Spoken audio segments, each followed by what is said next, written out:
নমস্কার বন্ধুরা, ভক্তিমূলক কথা চ্যানেলে জানাই আপনাদের সকলকে স্বাগত। বন্ধুরা, আশা করছি ঈশ্বরের আশীর্বাদে আপনারা প্রত্যেকেই ভালো আছেন এবং সুস্থই আছেন। বন্ধুরা, আমরা অনেকেই চাই আমাদের জীবনের কাঙ্ক্ষিত সব কিছু পেতে, কিন্তু এমন অনেকেই আছেন যে কঠোর পরিশ্রম করা সত্ত্বেও জীবনে সাফল্য পায় না। কোনো রকমভাবে দিন যাপন করতে হয়। ঘরে সুখ শান্তি থাকে না, ঘরে সচ্ছলতা থাকে না, থাকে শুধুই চিন্তা। তাই বন্ধুরা, ঘরে সুখ শান্তি ফিরিয়ে আনতে এবং জীবনে সাফল্য পেতে মেনে চলুন ছোট ছোট কিছু উপায়, যা আপনার জীবনে আমূল পরিবর্তন ঘটাতে সক্ষম, যা আপনার ঘর থেকে দুর্ভাগ্যকে দূর করতে এবং ঘরে সুখ শান্তি ফিরিয়ে আনতে সাহায্য করবে।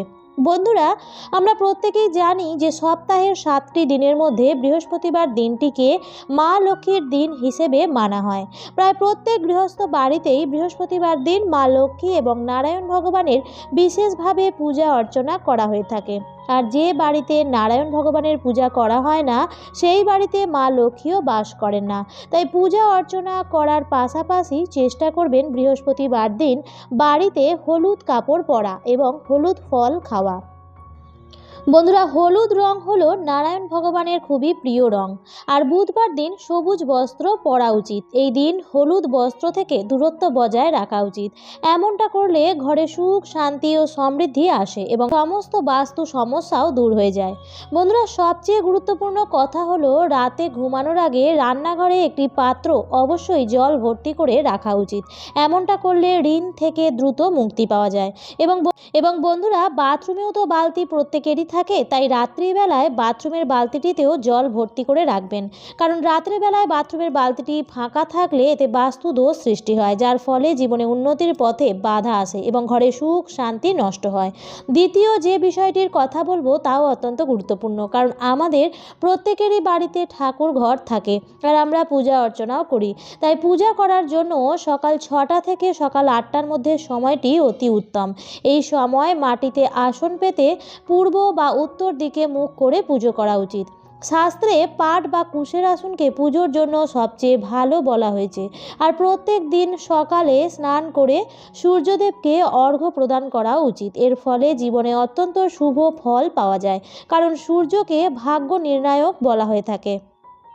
জ্যোতিষশাস্ত্র অনুযায়ী সূর্যের স্থান সবার ওপরে, এবং যদি সম্ভব হয় জলের সঙ্গে লাল আবির ও অক্ষত আতপ চাল মিশিয়ে অর্ঘ্য দিলে কেটে যায় জীবনের সমস্ত বাধা বিপত্তি। তৃতীয় যে বিষয়টির কথা বলবো তা হলো কর্পূর। আমরা প্রত্যেকেই জানি যে বাস্তু দোষ দূর করা থেকে শুরু করে কর্পূর আমাদের জীবনের ভাগ্যের আমূল পরিবর্তন ঘটাতে পারে। আপনারা কি করবেন, রাত্রিবেলায় ঘুমানোর আগে একটি পিতলের পাত্রে খাঁটি গরুর দুধের ঘিতে ডুবিয়ে কর্পূর জ্বালিয়ে দিন। এরপর এর ধোঁয়া পুরো ঘরে ছড়িয়ে দিন। এতে করে ঘরের সমস্ত ঝামেলা দূর হয় এবং ঘরে শান্তি ফিরে আসে। চতুর্থত যে উপায়টি করবেন বন্ধুরা, সনাতন হিন্দু শাস্ত্রে শনিদেবকে কর্মফলের দেবতা হিসেবে মানা হয়, একথা আমরা প্রত্যেকেই জানি। তাই শনিবার দিন কালো রঙের যে কোনো বস্ত্র দান করা খুবই শুভ। এছাড়াও মনে করা হয় শনিবার দিন হয় অশ্বত্থ গাছে শনিদেবের বাস। তাই প্রত্যেক শনিবার নিয়ম করে অশ্বত্থ গাছের তলায় সর্ষের তেলের প্রদীপ জ্বালালে কর্মক্ষেত্রের সমস্ত বাধা দূর হয়ে যায়। আর আর্থিক দিক থেকে উন্নতি করতে চাইলে বাড়িতে পঞ্চমুখী হনুমানজির মূর্তি বা ছবি রাখুন। তাহলে আপনার বাড়িতে ইতিবাচক শক্তি প্রবেশ করবে এবং আর্থিক অবস্থা আরও মজবুত হবে। দক্ষিণ বা পশ্চিম দিকে এই পঞ্চমুখী হনুমানজির ছবি বা মূর্তি রাখলে আপনি নতুন নতুন সম্পত্তির মালিক হবেন এবং আপনার দারিদ্রতাও কেটে যাবে। মঙ্গলবার দিন করে হনুমানজির সামনে প্রদীপ জ্বালানো অবশ্যই উচিত। এর ফলে সুখ সমৃদ্ধি ফিরে আসে। এটি করলে শত্রুদের হাত থেকেও মুক্তি পাওয়া যায়। আর যখন কোনো দরকারি কাজে বাইরে বেরোবেন, তখন বেরোনোর আগে বাড়ির মূল প্রবেশদ্বারের মুখে কয়েকটি গোলমরিচ ছড়িয়ে দিন। এরপর ওই গোলমরিচের ওপর পা দিয়ে বাড়ির বাইরে বের হন আর পেছন ফিরে তাকাবেন না। জ্যোতিষশাস্ত্র অনুসারে এই উপায়টি করলে আপনার সেই কাজে আর কোনো বাধা আসবে না। বন্ধুরা, কর্মক্ষেত্রে সমস্যা হোক কিংবা চাকরি পেতে বাধা, সব সমস্যার সমাধান করতে বৃহস্পতিবার দিন পুজোয় বেসনের লাড্ডু নিবেদন করুন এবং পরে তা প্রসাদ হিসেবে গ্রহণ করুন। এর ফলে সমস্ত টাকা সংক্রান্ত সমস্ত বাধা কেটে যায় সম্ভব হলে বৃহস্পতিবার দিন বেসনের লাড্ডু, ছোলার ডাল আর হলুদ রঙের বস্ত্র দান করতে পারেন। এর ফলেও জীবনের আগত সমস্ত বাধা দূর হয়ে যায়। আর্থিক সমস্যায় জেরবার হয়ে থাকলে তা থেকে মুক্তি পেতে 5 টুকরো হলুদের গাঁট একটি ছোট লাল কাপড়ে মুড়ে বৃহস্পতিবার দিন আলমারির লকারে রেখে দিন। এর ফলে মা লক্ষ্মী এবং নারায়ণ ভগবানের আশীর্বাদে আপনার জীবন ধন সম্পত্তিতে ভরে উঠবে। আর বন্ধুরা, বাড়ির সদর দরজাটি হলো বাড়ির মুখ, তাই বাড়ির সদর দরজার সামনে কখনো কোনো ভারী জিনিস বা কোনো বড় কিছু রাখা উচিত নয়, এবং সদর দরজার আশেপাশে কোনো ছেঁড়া চটি, জুতো বা কাঁটা জাতীয় কোনো গাছ বা জং ধরা তালা, চাবি বা কোনো আবর্জনা, ডাস্টবিন এগুলি রাখবেন না। বাড়ির সদর দরজাটি অত্যন্ত ভালোভাবে পরিষ্কার পরিচ্ছন্ন করে রাখার চেষ্টা করবেন, এবং বৃহস্পতিবার দিন বাড়ির সদর দরজায় সকালবেলায় হলুদ মিশ্রিত জল দিয়ে ধুয়ে দেবেন। এর ফলে মা লক্ষ্মীর আগমনের পথ প্রশস্ত হয় এবং জীবনে উন্নতি আসে। বন্ধুরা, বাড়ির আশেপাশে কোথাও কোনো নোংরা জল জমতে দেবেন না, এর ফলে বাড়িতে দারিদ্রতা প্রবেশ করে।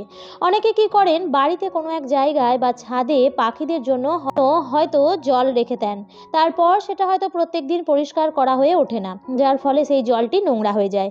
এটি কিন্তু করবেন না। আপনি যদি কোথাও জল রেখে থাকেন তাহলে সেটি নিয়মিত পরিষ্কার রাখুন। এছাড়াও বন্ধুরা, গরুর পুরাণ অনুযায়ী যে ঘরে পরিষ্কার পরিচ্ছন্ন থাকে না সেখানে মা লক্ষ্মী বসবাস করেন না, তাই ঘর সর্বদা পরিষ্কার পরিচ্ছন্ন রাখা অত্যন্ত জরুরি। আর রাতে শুতে যাওয়ার আগে রান্নাঘর ভালোভাবে পরিষ্কার করে রাখা উচিত। রান্নাঘরে কোনো এঁটো বাসন যেন না থাকে সেই দিকে বিশেষভাবে খেয়াল রাখবেন, কারণ এর ফলে মা লক্ষ্মী অত্যন্ত ক্ষুব্ধ হন। এছাড়াও যে বাড়িতে সর্বদা পরিবারের সদস্যদের মধ্যে নিত্য কলহ, অশান্তি লেগে থাকে, সেই পরিবারে সর্বদাই দারিদ্রতা বিরাজ করে।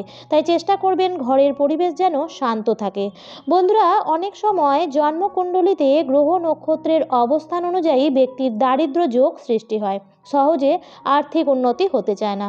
হাজার চেষ্টা করার পরও অভাব অনটন কিছুতেই পিছু ছাড়তে চায় না। এর থেকে মুক্তি পেতে একটি সহজ উপায় করতে পারেন। একটি তামার পয়সা নিয়ে যে কোনো প্রবাহিত জলে ভাসিয়ে দিন। ভাসিয়ে দেওয়ার পর সেখান থেকে চলে আসবেন আর পেছু ফিরে তাকাবেন না। এছাড়াও মা মাতঙ্গ দেবীর পূজা করলে এই দারিদ্র্য যোগ থেকে অনেকটাই মুক্তি পাওয়া যায়। আর কর্মক্ষেত্রে উন্নতি বা উপার্জনের ক্ষেত্রে বড় ভূমিকা পালন করে বুধ গ্রহ।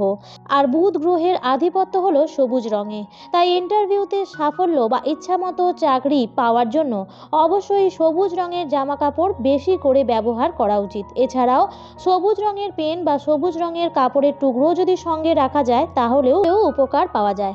আর সপ্তাহে একবার বৃহস্পতিবার দিন বাদ দিয়ে যে কোনো দিন সামুদ্রিক লবণ বা সৈন্ধক লবণ ঘর মোছার জলে মিশিয়ে সেই জল দিয়ে ঘর মোছা উচিত।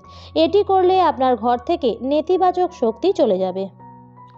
আমার আজকের পর্বটি এই পর্যন্তই। ভিডিওটি দেখে যদি ভালো লাগে তাহলে অবশ্যই লাইক, কমেন্ট, শেয়ার করবেন বন্ধুরা। আর এই ধরনের আরও ভিডিও পাওয়ার জন্য চ্যানেলটিকে সাবস্ক্রাইব করে আমার সাথে থাকুন। দেখা হবে পরবর্তী নতুন কোনো ভিডিওতে। ভালো থাকবেন, সুস্থ থাকবেন। ধন্যবাদ।